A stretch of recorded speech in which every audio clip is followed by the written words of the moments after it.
O Trilhas da Democracia está de volta, debatendo a teoria crítica e o pensamento social, político e jurídico brasileiro.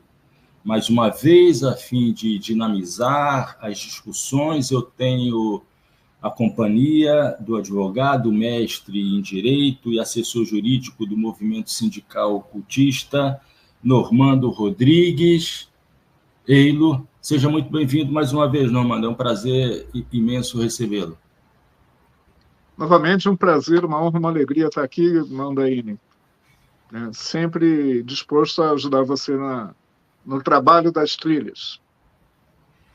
No programa de hoje, nós recebemos o sociólogo e professor titular da Unicamp, autor do romance Arrigo, e assíduo participante do Trilhas da Democracia, Marcelo Ridente.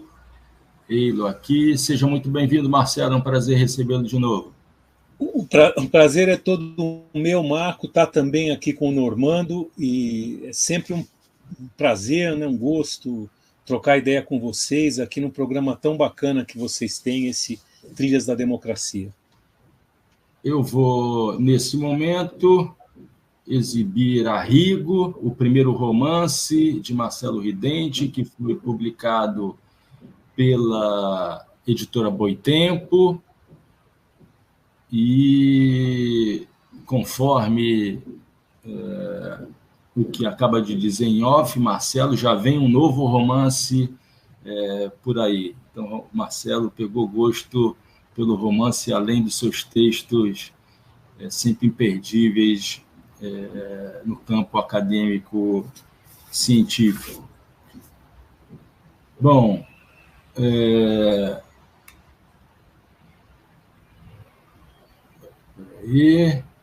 Isa. Marcelo,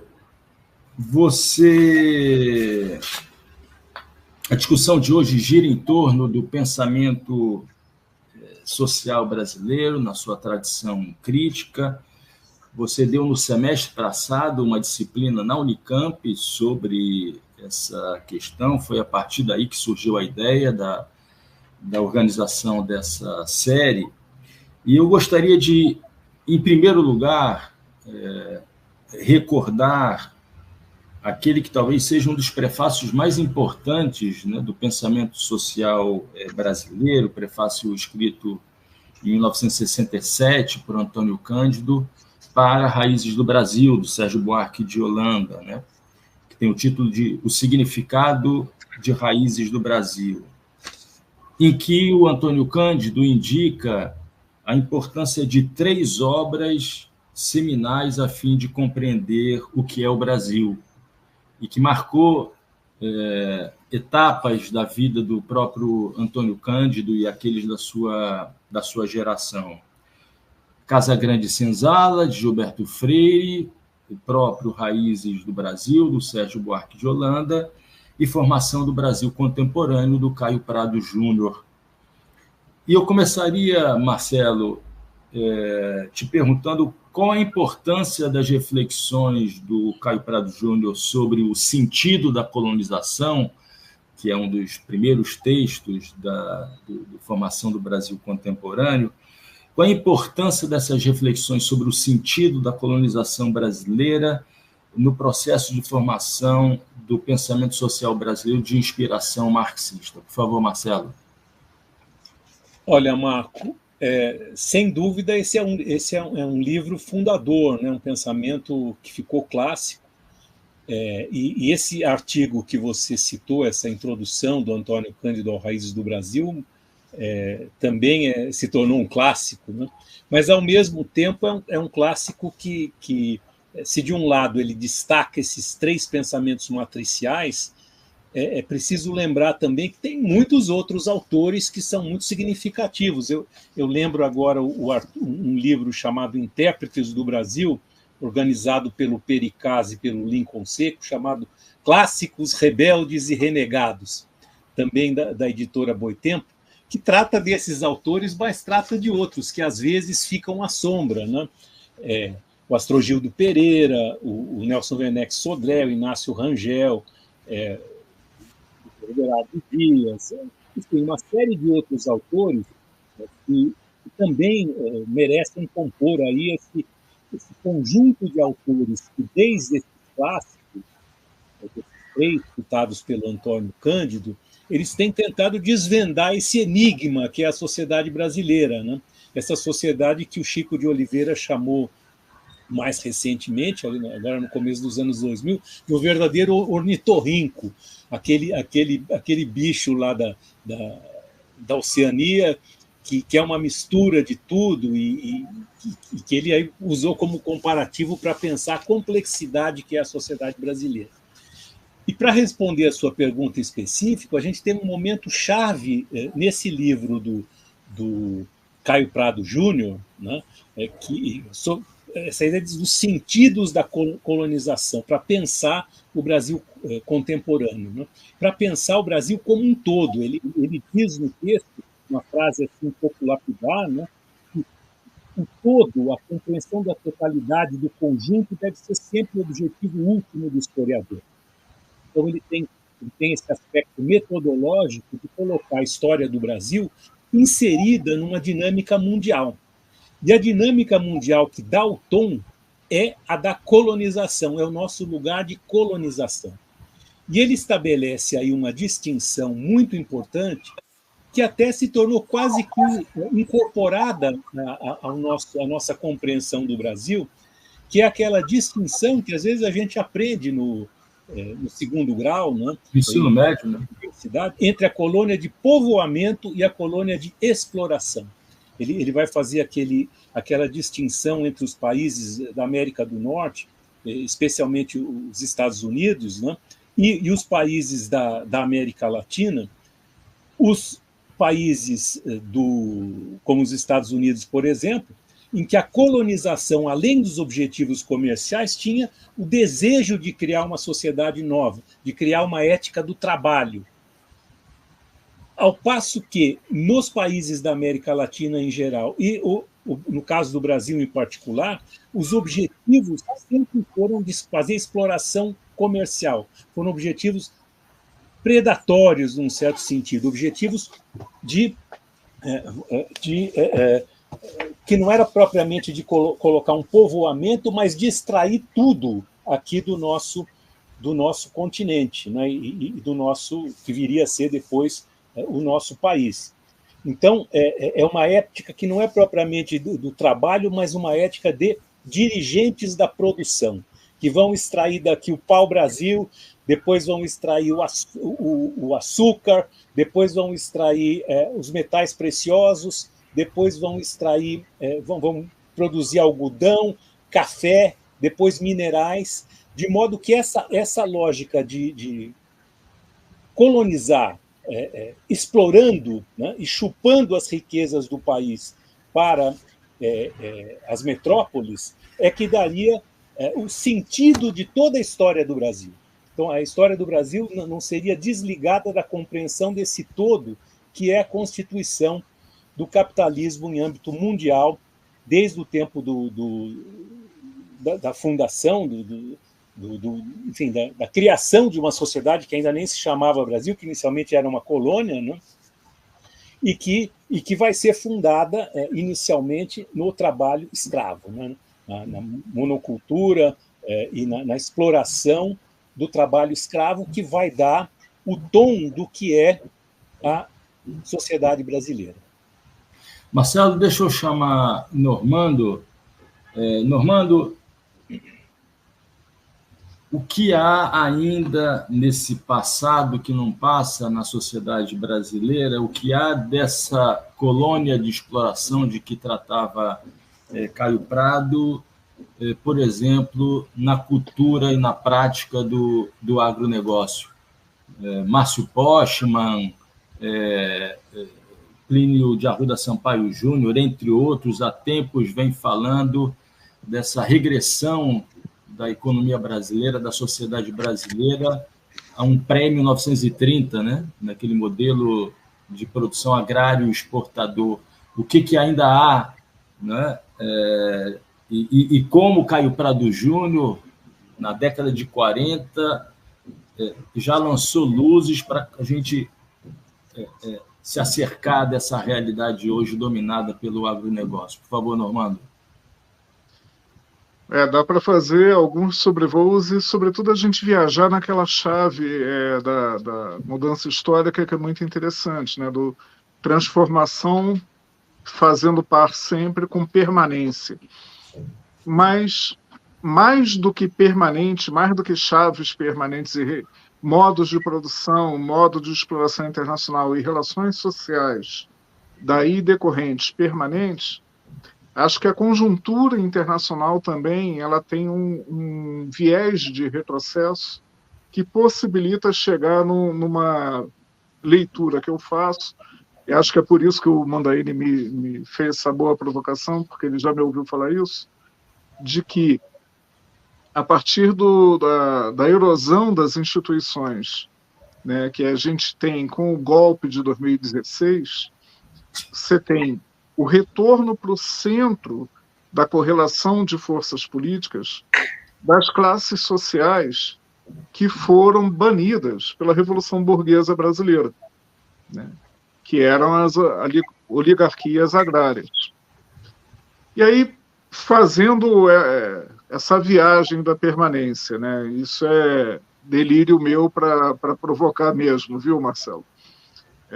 A gente tem uma chave em que, na época em que Caio Prado está escrevendo, o Brasil enfrenta impulsos industrializantes, né, repensando o papel do Estado central.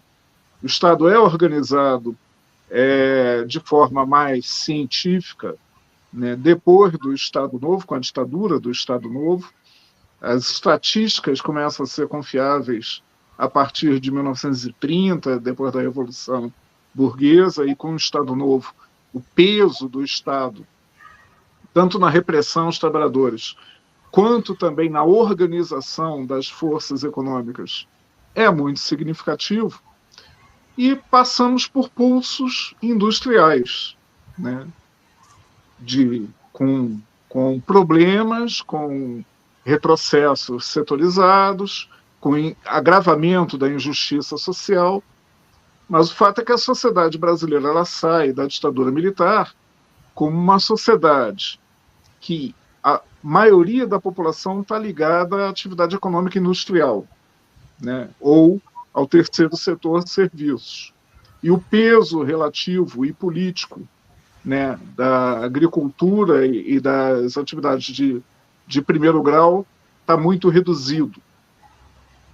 Isso vai mudar, né, nessa quadra, mas muda também, na quadra recente, pós-golpe, mas muda também, a meu ver, por uma involução da conjuntura internacional, né? Aquele mundo multipolar, né, organizado a partir de Bretton Woods, a partir das Nações Unidas, né, e do confronto da Guerra Fria entre as duas superpotências, ele se desfaz, né, ele entra em, como disse o Hobsbawm certa vez, a história entra em passo acelerado depois do fim da União Soviética, né, muito ao contrário do fim da história do Fukuyama.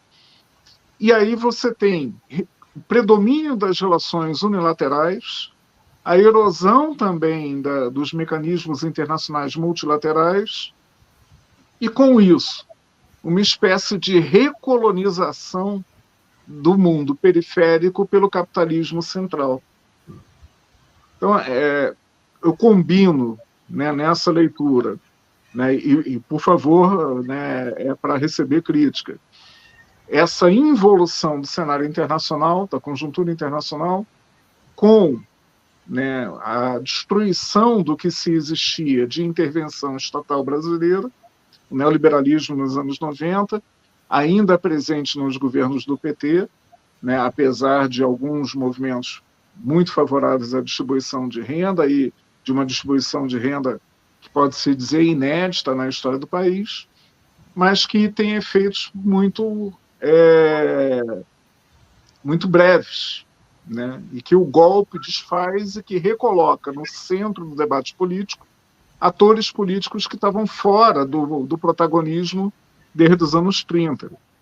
Atores que antes eram aliados de setores da ditadura, foram aliados, né, da redemocratização, estavam representados no arco de aliança que sustentava Fernando Henrique Cardoso, por exemplo, mas que não eram os protagonistas e que voltam a ser protagonistas num retrocesso muito grande, né, depois do golpe de 16.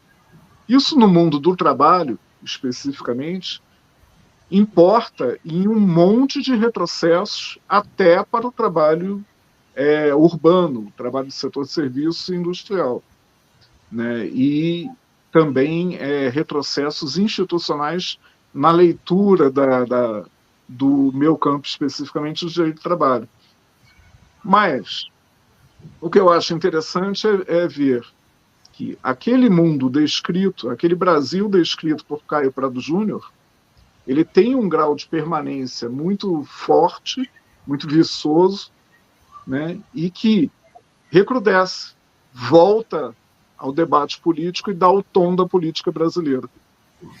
Normando, deixa eu chamar de novo Marcelo. Marcelo, Normando chamou a atenção para essas mudanças conjunturais. Por favor, fique à vontade para comentar, mas eu queria voltar à questão estrutural, né, que está presente na obra de Caio Prado, e chamar atenção para a importância da obra do Caio Prado para o que depois viria a se constituir como tema de reflexão por meio de Jacó Gorender, por meio de Cilo Flammarion Cardoso, que é o escravismo colonial, que é uma marca estrutural da nossa sociedade. Qual foi o papel, Marcelo, das obras de Caio Prado, das reflexões de Caio Prado sobre a futura construção do conceito de modo de produção escravista colonial? Por favor, Marcelo. Olha, esse conceito é muito complexo, né? É muito controverso também. Se o Gorender fez essa proposta de colocar o escravismo como um modo de produção. Por exemplo, o Fernando Novaes, que de certa maneira é um discípulo do Caio Prado, não concorda tanto com essa leitura, né? Dizendo que, na verdade, há um modo de produção que é o capitalismo, no qual o Brasil, de certa maneira, se enquadra. Então, a gente pode, naturalmente, esses autores são clássicos, e por isso que eles são clássicos, permitindo várias leituras. Então, nós podemos pensar o Caio Prado tanto como, de certa maneira, precursor desse desdobramento que é a reflexão do Gorender e de outros autores sobre o escravismo colonial, como de outros autores que vão pensar o escravismo dentro do modo de produção capitalista em âmbito internacional. Então, esse é um debate que é um pouco um pouco complexo, né, para a gente tratar aqui em poucos minutos, mas o importante é pensar que, se a gente olhar lá o Capital do Marx, nós vamos ver que que está na base tanto do Gorender como do Caio Prado e como de todos os autores marxistas, ele vai mostrar que um dos mecanismos de acumulação originária de capital na Inglaterra foi a exploração da escravização no mundo todo.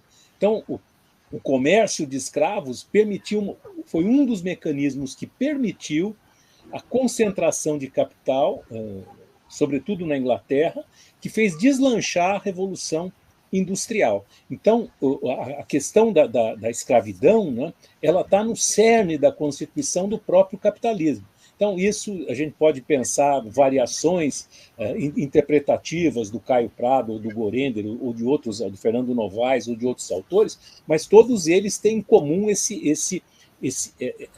essa valorização analítica para compreender o mundo contemporâneo capitalista, que não é mais baseado no trabalho escravo, evidentemente, o trabalho assalariado, mas que ele tem uma raiz de acumulação que vem do escravismo. As considerações mais recentes que o Normando fez, eu acho que elas estão no espírito do Caio Prado, que é ver o Brasil dentro desse quadro, desse todo internacional. Então, a gente não pode deixar de pensar o que ocorre aqui desligado desse cenário internacional, que no momento é esse, né, de triunfo do neoliberalismo. Destacando, no entanto, que a agricultura no Brasil, por exemplo, o agrobusiness, o agronegócio, ele não é meramente aquela volta à economia do engenho, ao contrário, é uma economia de produção rural de bens de soja ou de cana-de-açúcar, muito em latifúndios, geralmente, né? Muito com uso de muita tecnologia, com extração e exploração da força de trabalho, evidentemente, mas é um negócio capitalista já. É um negócio capitalista que, no entanto, é fundado, essa que é essa mistura do ornitorrinco brasileiro, né, em relações de trabalho muito de exploração, né, que lembram aquelas velhas formas de exploração do trabalho que existem até hoje. O Normando, como advogado trabalhista, sabe muito bem como é. Então, nós temos aí um hiperdesenvolvimento. Então, se você vê a economia brasileira, e nesse sentido o Caio Prado, de novo, tinha razão, né? Ela está em muitos sentidos como fornecedora de minerais, de alimentos para o mundo todo, já produzidos de uma maneira capitalista, com muita exploração da força de trabalho, né? Mas que já não é aquela produção do período da escravidão, não é mais aquela produção do começo do século XX, mas em grande parte, muito mecanizada, uma produção do capitalismo no campo. Já é um setor da burguesia brasileira que é sediada no campo, ou que muitas vezes os donos moram na cidade, às vezes, inclusive, articulada com o capital industrial e com os bancos também, que têm propriedades de terra, produção. Quer dizer, há uma integração do capital em âmbito nacional e internacional que é muito complexa, né? Mas que, de certa maneira, continua naquele espírito que o Caio Prado colocou desde da formação do Brasil contemporâneo, né? Voltar a produção da riqueza para os países centrais, voltar aquilo não propriamente para um desenvolvimento nacional, né? Mas esse nacional subordinado a uma dinâmica do capital que é internacional e onde a divisão do trabalho dá ao Brasil um lugar secundário, um lugar que não é de produção tecnológica de ponta, ao contrário, é de produção, sobretudo, dos produtos primários, né? Da agricultura. Marcelo, antes da gente... Chico de Oliveira já foi citado aqui algumas vezes. Antes da gente avançar 3 décadas e chegar a meados dos anos 70, eu queria dar um passo atrás, pedir a você, e na sequência Normando, para apontarem a importância da ruptura estabelecida por Caio Prado Júnior, né, na forma de observar a escravidão, em relação à forma com que, nos anos 20, 30, Gilberto Freire observava, especialmente, particularmente, em Casagrande Senzala. Qual foi a grande ruptura no que diz respeito ao olhar para a escravidão estabelecida por Caio Prado Júnior em relação a Gilberto Freire? Marcelo e depois Normando. Olha, o Gilberto Freire é um autor clássico, né? Também, né, em Casagrande Senzala, mas ele vai criar uma certa, com muita beleza literária, inclusive, uma certa construção da brasilidade fundada em certos valores do antigo patriarcado, né? Dos senhores de engenho, que, de certa maneira, souberam incorporar aí a influência lusitana, portuguesa, com o que foi encontrado localmente entre os indígenas e, sobretudo, com a senzala, né, para criar uma espécie de grande conciliação nacional, né? Ele não chega a usar esse termo que depois ficou conhecido, que é a chamada democracia racial, mas está no sentido geral do que ele escreve, né? Que é construir, mesmo indicando, às vezes, a brutalidade dos senhores de engenho, dos grandes proprietários de escravos, etc., mas que foi criado, de certa maneira, um tipo de civilização brasileira adocicada, de certa maneira, conciliadora, e que tem raiz, né, nesse Brasil dos proprietários de terra. O Caio Prado, embora ele fosse também, ele pessoalmente fosse de uma família tradicional de proprietários de terra, né, ele era uma espécie de ovelha negra. E ele está pensando aí, né, como é preciso pensar isso que o Gilberto Freire vê de uma maneira mais integrada e harmônica, de uma maneira contraditória. Como a escravidão ela é fundante de um tipo de sociedade no Brasil que é extremamente de exploração, né? De exploração de classe, e de exploração de classe não só em âmbito nacional, mas também internacional. Então ele tem ou ele e outros autores, né, um sentido de urgência, de ruptura com esse passado, ao passo que, de certa maneira, o Gilberto Freire aponta quase que o problema do Brasil na industrialização, no tipo de modernização da sociedade que fez com que se perdessem esses valores de uma certa sociedade patriarcal idealizada, e que continuaria, de certa maneira. Mas o Caio Prado, ao contrário, ele é muito... De um lado, a gente tem um autor que é muito bom, muito clássico, né, muito importante, não deixa de ser um grande escritor também, que foi o Gilberto Freire, mas que num certo sentido, romântico, passadista, o que coloca sempre a necessidade alguns dizem, de certa maneira, o Gilberto Freire é um ideólogo de uma certa que outros autores viriam chamar de uma modernização conservadora. Você vai mudando, você vai modernizando a sociedade, mas sempre conservando os elementos básicos. E o elemento básico, eu diria, é a grande propriedade da terra, no caso dos grandes latifundiários no Brasil.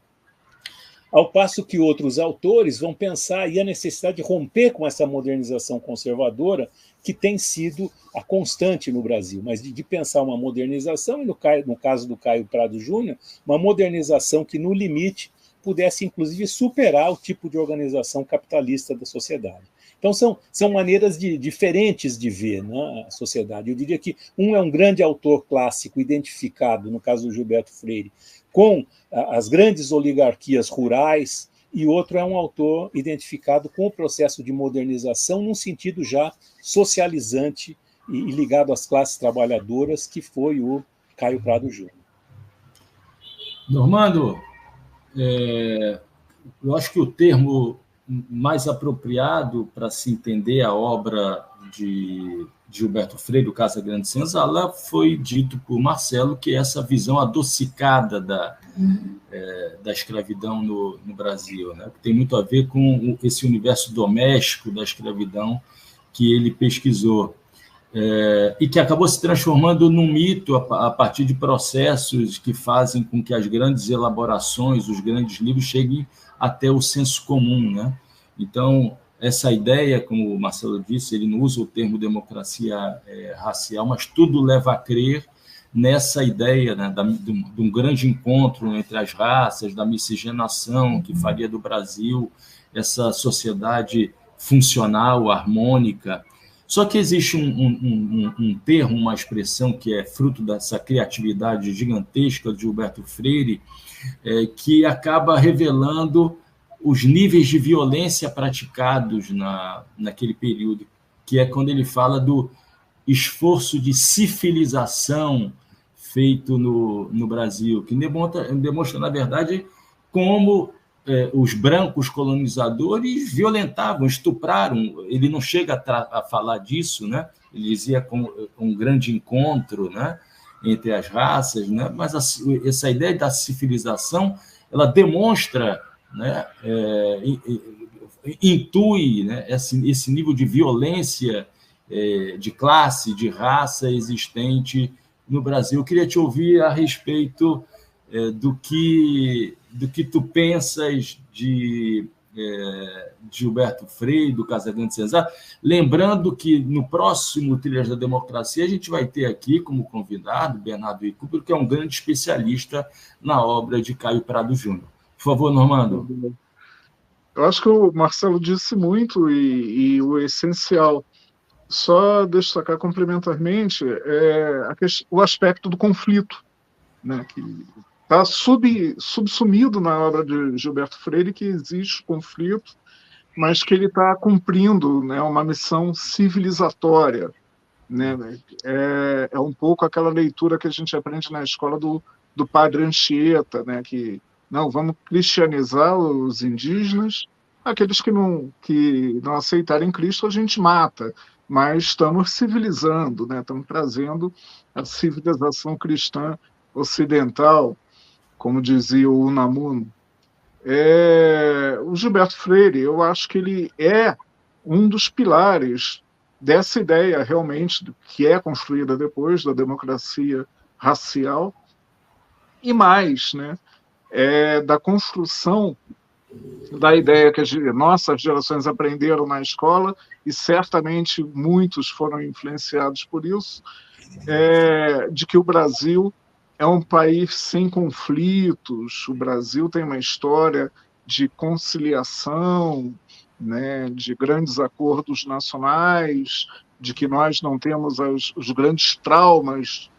E, por trás desse discurso, a prática é de que somos um país extremamente violento, né? E não hoje, por conta do que acontece nos grandes centros urbanos e só da desigualdade. Nós somos um país intrinsecamente violento, né? Somos um país muito mais violento do que vários outros países que estão há décadas em guerras civis, em números absolutos e proporcionais. E essa naturalização da violência, eu acho que tem um pouco, né, dessa cultura. E essa cultura, essa ideia, né, da cordialidade, que acho que no ensaio do professor Sérgio vai ser bem atacada, né, bem denunciada, do homem cordial, mas ela é tão poderosa, ela é tão permanente, que ela está presente até em textos críticos, né, como o do Darcy Ribeiro, né, que vai também navegar a partir da miscigenação, da construção da grande civilização brasileira, a partir, né, dos acordos, sem deixar de denunciar o massacre dos povos originários e a escravidão. Mas, voltando para a minha praia da conjuntura, também me assusta muito o quanto na academia essas ideias, né, são ainda presentes numa voga da pós-modernidade dentro da academia brasileira hoje em dia. E me lembro de duas autoras relativamente recentes da UF, que agora, nesse momento, já estão no merecido ocaso, mas que 20 anos atrás fizeram muito sucesso, vendendo a ideia de que a escravidão brasileira era jurídica, era um contrato negociado e mantido em negociação permanente entre senhor e escravo. Isso saiu de uma escola de pensamento crítico da história e de excelência, que foi a UF, né? Refletindo um pouco o que acontece na academia brasileira como um todo, do relativismo acentuado, né? Mas, só para resumir, eu acho que o grande mérito, na minha modesta leitura do Caio Prado, é isso, botar no centro da chave interpretativa o elemento conflito, né, que é presente e que esclarece muito. O princípio da contradição, né, que caracteriza a tradição crítico-dialética. Marcelo, façamos um salto de 3 décadas, 1943, 1972, 75. Estou fazendo referência aqui à publicação de 2 grandes textos, né? Um primeiro de Chico de Oliveira, de Francisco de Oliveira, um outro pernambucano, né? como Gilberto Freire, mas pensava muito diferente de Gilberto Freire, e do grande mestre Florestan Fernandes, a crítica da razão dualista e a Revolução Burguesa no Brasil. Marcelo, o balanço que ambos fazem, e não apenas os dois, né? Outros autores, Maria da Conceição Tavares, o próprio Boris Fausto, Francisco Verfort, quando estudam a Revolução de 30, entre tantos outros autores, né? Representou um balanço da derrota sofrida em 64, das ilusões existentes em 64 em setores marxistas, principalmente do PCB, mas também no pensamento nacional desenvolvimentista do ZEB.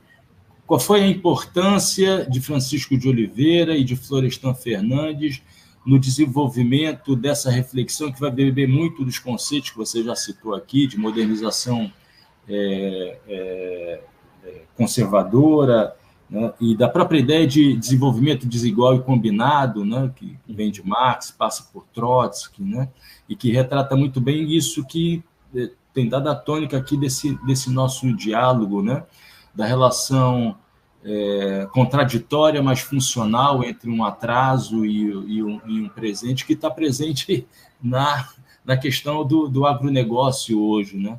Marcelo, qual é a importância para o pensamento social crítico brasileiro de Francisco de Oliveira e de Florestan Fernandes? Por favor, Marcelo. Bom, eu sou suspeito para falar porque eu gosto muito desses 2 autores, né?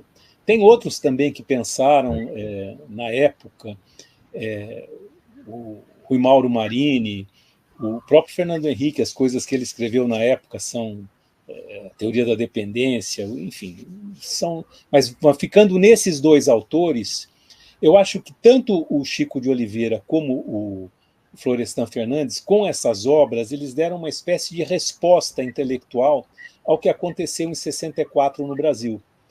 O golpe de Estado e o que ele significou do ponto de vista da reorganização da sociedade brasileira, inclusive, particularmente no aspecto político, além do econômico, cultural, etc. Tanto um como o outro, eles estavam, de certa maneira, envolvidos naquela dinâmica do pré-64. O Chico de Oliveira como braço direito do Celso Furtado na Sudene, Experiências de Desenvolvimento do Nordeste, e o Florestan Fernandes como grande catedrático de Sociologia da USP, inclusive com uma formação muito heterodoxa, né? Ele não era um marxista típico, etc. Mas as circunstâncias do golpe, depois dos seus desdobramentos, o milagre brasileiro, foram levando à reflexão de um e de outro, tentando ver aquele golpe de Estado não como uma coisa esporádica, como um acidente na história. No caso do Florestan Fernandes, ele vai trabalhar com a ideia de que há uma verdadeira autocracia burguesa no Brasil. A burguesia brasileira não é uma burguesia afeita à democracia, que no nosso programa Trilhas da Democracia não combina com essa história da burguesia brasileira que é surgido, que vem, né, de laços com as antigas aristocracias do café, por exemplo, aqui em São Paulo, ou em âmbito nacional, todas as aristocracias agrárias. Não é uma ruptura entre digamos, um tipo de exploração pré-capitalista para uma exploração capitalista, mas há uma confluência de interesses das classes dominantes, sempre lançando mão do Estado para reprimir, desde o tempo da escravatura, depois passando no começo do século pelo movimento operário, o sentido repressivo do Estado é importante, e continua sendo. Na primeira fala do Normando, ele observou bem, né, como o Estado está perdendo espaço, mas o que está perdendo espaço hoje na sociedade brasileira? É o Estado como um esboço de bem-estar social, que foi criado, por exemplo, a partir ali da redemocratização, sobretudo, a Constituição de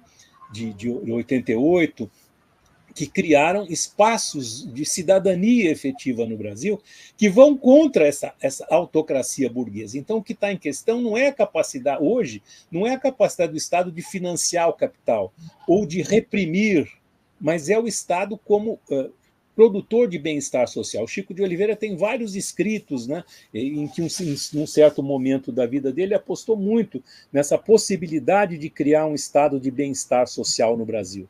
E que ele depois ficou muito desencantado com isso, né? E o livro dele, A Crítica à Razão Dualista, ali escrito em 72, era aquela ideia de que havia, supostamente, tanto na tradição do Instituto Superior de Estudos Brasileiros, que era o ISEB, como na tradição de análise do Partido Comunista Brasileiro, como em outros tipos, por exemplo, a CEPAL, Comissão Econômica para a América Latina, de que haveria uma espécie de dois Brasis, né? Um Brasil que seria progressista, do desenvolvimento, da industrialização, da urbanização, e um outro Brasil que seria o Brasil atrasado, o Brasil rural, o Brasil do pré-capitalista, o Brasil dos grandes proprietários de terra, dos latifundiários, e de que haveria um choque entre esses dois mundos. Ora, cada um a seu modo, o Chico de Oliveira e o Florestan Fernandes mostraram que, na verdade, esse suposto atraso ele é inteiramente articulado com o chamado progresso. Quer dizer, o que há esse desenvolvimento da sociedade brasileira, mas ele é combinado com sobrevivências das sociedades anteriores, fundadas no trabalho, desde a época da escravidão, no trabalho escravo, e o toque para tudo isso é uma certa presença do Estado como organizador das próprias classes dominantes no Brasil. E a gente vê isso hoje. Isso é tão forte que até num governo de esquerda como nós temos hoje, ou de centro-esquerda, que o governo federal, né, nós vemos a presença dessas ideias que são fundadas no mercado, supostamente a manter como é que chama, a fiscal, enfim, não ter gastos públicos excessivos, etc. E os cortes que são programados são, sobretudo, nos gastos sociais, não são em outros, por exemplo, como o financiamento, as chamadas isenções fiscais, né? Então, a todo custo se defende o arcabouço fiscal, a responsabilidade, etc., etc., numa lógica que é completamente essa, de um Estado que mantém as desigualdades, mantém as diferenças sociais do Brasil. Isso é muito forte, isso é constitutivo das classes dominantes do Brasil, que colocam o seu ideário, de certa maneira, num sentido mais amplo, hegemonizando a sociedade brasileira, as outras classes sociais, né, e perpetuando as desigualdades no Brasil. Então, para o Florestan Fernandes, por exemplo, ele vai dizer que o padrão de dominação burguesa no Brasil é um padrão de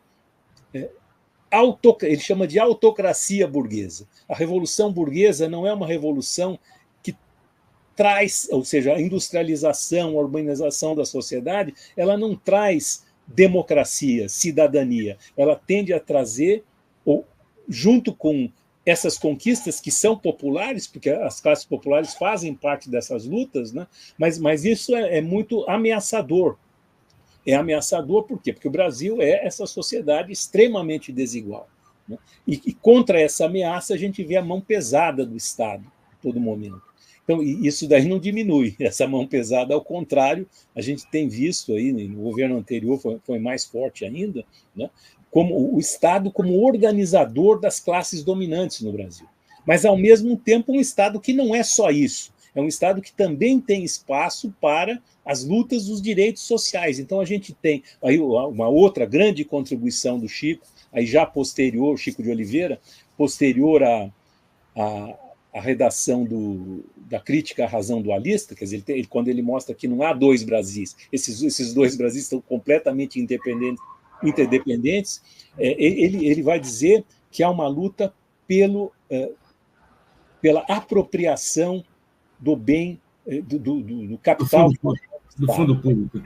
O chamado fundo público. O que é o fundo público? Essa enorme massa de recursos que está na mão do Estado. Para onde vai isso? E ele dizia, as lutas sociais, em grande parte, pensava aí o fim do século passado, o começo deste, né?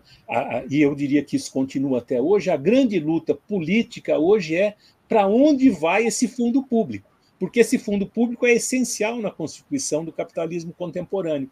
Se ele vai para a educação, se ele vai para a saúde, ou se ele vai para armamentismo, ou se ele vai para pagar a dívida pública, que é com agentes privados, ou se ele vai para isenções fiscais, para financiar bancos, enfim, é uma luta encarniçada por esse fundo público. O conflito social, para voltar lá na contribuição do Caio Prado, que vem junto, pensar a sociedade brasileira com base nesse conflito, que são conflitos de classe, embora não sejam só de classe, são também conflitos de gênero, raciais, etc., mas que é essencialmente essa luta pela apropriação do fundo público. A gente está vivendo isso hoje, até hoje no Brasil, né? Inclusive lutas internas dentro do próprio governo hoje, ou dentro das esquerdas, ou dentro da sociedade mais ampla, que eu diria, esses autores, eu já estou aqui extrapolando muito os dois, né?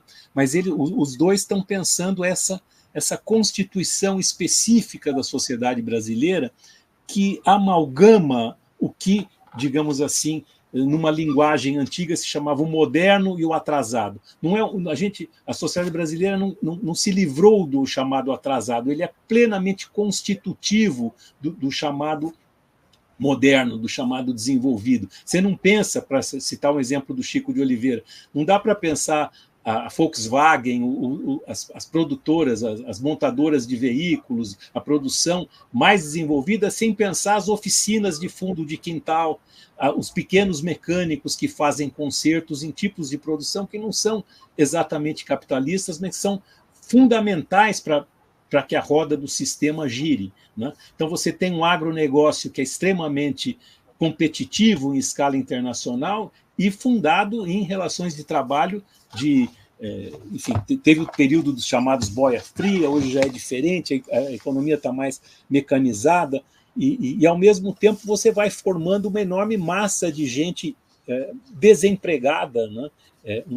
E que vive de pequenos bicos, mas esses pequenos bicos são essenciais também para escoar a produção de quinquilharias, de bens que hoje às vezes já vem da China ou de outros lugares, enfim, um tipo de organização da sociedade que não é só nacional, é internacional e que é mantida a extrema desigualdade na sociedade brasileira. Então, eu diria que esses dois autores são fundamentais para pensar o Brasil contemporâneo. Inclusive, eu falei do Caio Prado, daquela coisa que a gente quase que incorporou da colônia de povoamento e de exploração. O Florestan Fernandes tem também uma expressão que virou incorporada pelo senso comum, que é o capitalismo selvagem. Ele foi o criador dessa ideia. É um capitalismo que não tem muitas amarras dos direitos. E a grande luta que nós tivemos no Brasil aí durante os anos 80, 90, 2000 e adentrando ali para o 21, né, das conquistas de direitos da Constituição de 88, como isso, de certa maneira, impacta essa outra lógica, que é a lógica da autocracia burguesa. E como, por isso, tem que ser combatido aí pelas classes dominantes. E assim vão as lutas no Brasil num momento hoje muito difícil, tanto aqui como internacionalmente. Bom, já estou falando demais, eu acho que o Normando ou o Marco podem colocar a colher aí no debate. Normando, a autocracia burguesa, a conjuntura política inaugurada em 2016 no golpe contra a presidenta Dilma e depois os 4 anos de governo Bolsonaro explicitam né, a atualidade do conceito de autocracia burguesa do Florestan e a Revolução Burguesa no Brasil, e mostram como, na verdade, esse intervalo de tempo não foi uma exceção, uma regra, mas, na verdade, faz parte constitutiva da história política brasileira. Por favor, Normando. Então, eu acho que o período do fascismo brasileiro, nós tivemos um governo fascista, né, e eu me filio ao Safatli quando ele fala que não é um neofascismo, um pós-fascismo como o da Giorgia Meloni se auto-intitula, ou um fascismo atualizado, mas em essência, um fascismo muito próximo do fascismo clássico que nós tivemos. Ele não extrapola essa lógica exposta do Florestan, da autocracia burguesa, ele apenas a radicaliza. E aí é interessante a fala do Marcelo foi sensacional, e é interessante a gente dar uma refletida sobre a disputa pelo fundo público, né, que está no centro disso, e que também tem a ver com a forma de organização política, como reflexo da organização econômica. Quando Dilma cai, em 2016, o orçamento realizado da União era em 54% dedicado ao serviço dos juros da dívida pública interna. E a disputa atual que se tem sobre os juros altos da taxa Selic, ela reflete exatamente essa disputa pelo fundo público. É aquilo que vai ou para a realização dos direitos sociais ou para a consagração do lucro de muito poucos, né, daquela dúzia de famílias que se esconde atrás do tapume chamado mercado. A Dilma teve uma determinada leitura, né, de conjuntura muito ruim, que achou que o questionamento à legitimidade que estava construindo nas ruas desde 2013, seria aplacado fazendo a vontade dos bancos, entregando a economia para o Itaú, como ela entregou com o Levi, e garantindo, né, o retorno do investimento imediato, né, com carrear o grosso do fundo público para os bancos. E como vimos, não foi o bastante, porque a questão era mais embaixo, né? Você tem uma raça que lê conjuntura muito bem e que sabe muito bem analisar a correlação de força, são os banqueiros. Mas voltando para o que eu gostaria de ressaltar da política, é que é assustador o quanto a forma do fascismo é atual para essa combinação de atraso e desenvolvimento, né, para o desenvolvimento desigual realizado na sua mais forma radical. Lembrando, o fascismo clássico vivenciou na Alemanha a combinação de alta tecnologia dos mísseis V2, o primeiro foguete balístico, né, com trabalho escravo, né? E essa combinação de desenvolvimento atraso, ela me parece muito própria, né, do fascismo, me parece muito mais realizável. O fascismo, ele organiza talvez melhor o interesse econômico das classes dominantes e a repressão sobre o grosso da população, né, com mais eficácia do que qualquer forma que se pretenda ainda atender aos parâmetros da democracia liberal. Então, ele encaixa mais perfeitamente nesse sonho, né, da autocracia burguesa. Eu acho que a gente precisa ficar atento sobre isso.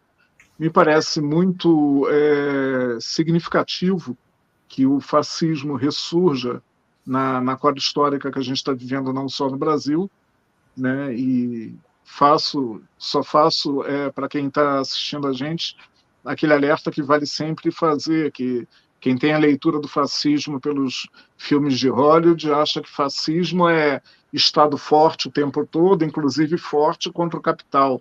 E não tem nada disso, né? O fascismo não surge com um Estado forte, ele surge na Itália com um discurso neoliberal avant la lettre, antes que exista o termo, pregando a privatização de tudo.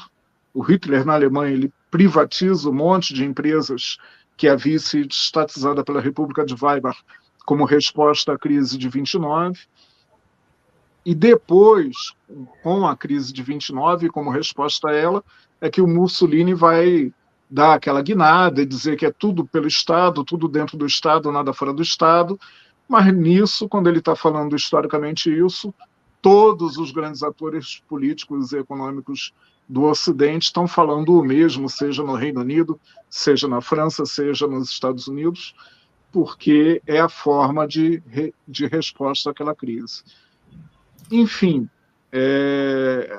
saio da fala do Marcelo, que foi fantástica, sobre a atualidade da leitura de Florestan e de Chico de Oliveira, e Chico de Oliveira, que tem uma contribuição importante para pensar o desenvolvimento econômico da indústria de petróleo e gás no Brasil também, mas saio assustado, tá, por conta das preocupações que a gente deve ter com as formas políticas que estão correspondendo a esse desenvolvimento econômico. Marcelo, obrigado, Normando. Marcelo, a gente está na reta final desse Trilhas da Democracia, mas eu não poderia deixar os minutos finais para que você apresentasse, com a promessa de que a gente vai organizar um programa específico para discuti-lo, o artigo que você acaba de escrever, que não foi publicado ainda, será publicado numa revista de literatura da Universidade de São Paulo, intitulado Benjamin, o segundo romance de Chico Buarque, Benjamin, o filósofo, o grande filósofo da escola de Frankfurt, conhecido pela sua, para usar a terminologia do pequeno grande livro do Leandro Conde, né, o Marxismo da Melancolia, Benjamin, Romance, História e Melancolia de Esquerda, em que você defende a ideia de que o romance do Chico Buarque expressa a melancolia de esquerda do Walter Benjamin, sua contraposição à barbárie cotidiana, à barbárie social cotidiana do mundo no tempo presente. Eu queria, Marcelo, que você apresentasse sumariamente esse texto que você acaba de redigir, com a promessa de que, quando da sua publicação, a gente vai organizar um Trilhas da Democracia para discutir Chico Buarque, Walter Benjamin, pai do Francisco Buarque, Sérgio Buarque. Por favor, Marcelo, a guisa de conclusão. Tá, falando bem rápido, né? Eu escrevi um outro livro chamado Em Busca do Povo Brasileiro, Artistas da Revolução, que está em segunda edição da editora Unesp. Eu tenho um capítulo lá sobre o Chico Buarque. Então, eu retomei essas ideias hoje, particularmente para tentar mostrar como esse segundo romance do Chico Buarque, na minha opinião, ele fala, ou ele está afinado com as ideias do Walter Benjamin, né? Que alguns autores qualificariam como uma espécie de melancolia de esquerda. O que é a melancolia lá no Freud? Ele tem um texto no Sigmund Freud, Luto e Melancolia. Melancolia é aquele sentimento que a pessoa não consegue sair do luto, não consegue sair da tristeza. Então fica... E aquilo é um problema psicologicamente, porque a pessoa não sai. Então a gente pode interpretar a história da esquerda brasileira desde o fim do século passado, desde o fim do chamado socialismo, com um sentido melancólico assim, quer dizer, nós estamos remoendo e voltando e a gente não encontra a saída. Mas o Walter Benjamin, né, a ideia, ou seja, a gente pode ter uma atitude passiva diante desse quadro. Isso é o que o Walter Benjamin criticava. Quer dizer, essa melancolia de esquerda não deve ser como aquele luto, aquela uma espécie de doença da esquerda que, olha, o mundo é assim, é desastroso, nós estamos aqui mostrando como o Brasil por exemplo, acho que é o Chico de Oliveira, o Brasil é um ornitorrinco, a sociedade capitalista, o neoliberalismo toma conta de tudo, é hegemônico até no governo do Lula, então a gente não pode fazer nada, nós vamos ficar de braços cruzados assistindo. A melancolia de esquerda não é assim, mas ao contrário, tem um livro bonito do Enzo Traverso, chamado Melancolia de Esquerda, em que ele mostra como essa corrente de pensamento de que o Walter Benjamin é um autor fundamental, contesta a ideia de progresso, que era muito típica da Segunda e da Terceira Internacional, né? Como se a história fosse desembocar num fim alto e justo, no socialismo, por exemplo, ou no desenvolvimento do Brasil. Ao contrário, a história é batalha, é luta, é o tempo todo, né? Essa melancolia da esquerda, um pouco essa tristeza, essa sensação que não deve, no entanto, nos levar à passividade, mas, ao contrário, à ação para mudar a sociedade, vendo esses conflitos todos. E o Walter Benjamin é uma espécie de cultura da derrota, né? Como de dentro dessa derrota a gente pode encontrar força para reorganizar a sociedade. Eu acho que o nosso tempo está estourado, eu não vou poder me dedicar aqui a desenvolver essa ideia, mas vários autores, o Leandro Konder, que o Marco Mondani citou, o Michel Levy, o Enzo Traverso, que eu citei, tem um outro chamado Daniel Ben Said, ele tem um livro chamado A Aposta Melancólica. Quer dizer, justamente essa ideia de que não é que nós... Antigamente a esquerda dizia, não, nós estamos tranquilos, porque nós estamos bem ou mal do lado da história, né? A história é um carro alegre, cheio de um povo contente, que atropela indiferente todo aquele que a negue. Esse é o Chico Buarque de outro tempo. O Chico Buarque atual é um Chico Buarque mais amargurado, vendo a sociedade com esse ar que não é, no entanto, um ar de passividade, mas pode ser um ar de contestação, de luta social, e é isso que é importante reter nessa ideia da melancolia de esquerda, que não é passiva, é ativa, mas não pode ter certas ilusões de que a história está conosco. Ao contrário, é um carro que vai indo como um trem pelo futuro, e a gente tem que puxar o freio de emergência e pensar um outro tipo de sociedade que não seja essa desse imaginar um progresso louco, que inclusive é destrutivo da própria natureza. Você falando, Marcelo, eu faço a seguinte especulação, né, pegando como referência as cartas do Cárcere e do Gramsci, né?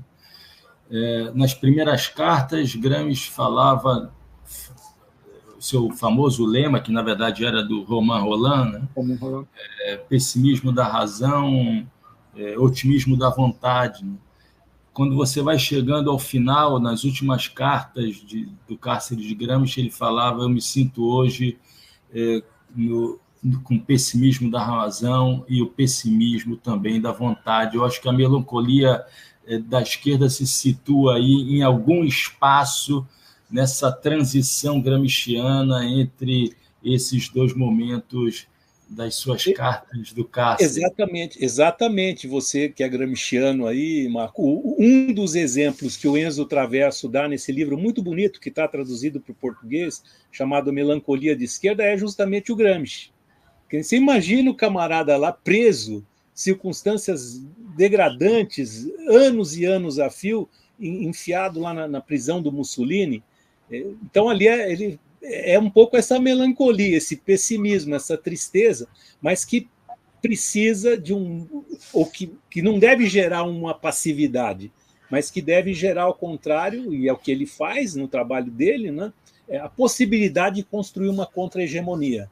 É isso que é essa ideia da melancolia de esquerda, que não é à toa que ela voltou muito forte depois do fim do chamado socialismo real. Quer dizer, a gente perceber, né, que a luta é muito dura e que não é fácil e que a gente, no entanto, não deve desistir.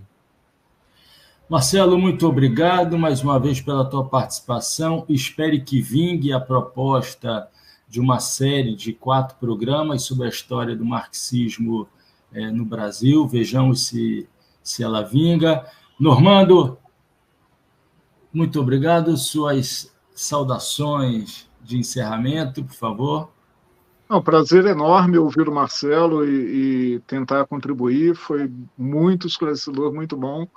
Acho que fico com a ilustração do trem né? Muito interessante, muito útil, puxar o freio de emergência, descer, desfazer aqueles trilhos, aplainar terreno, colocar outros dormentes e outros trilhos para seguir outros caminhos.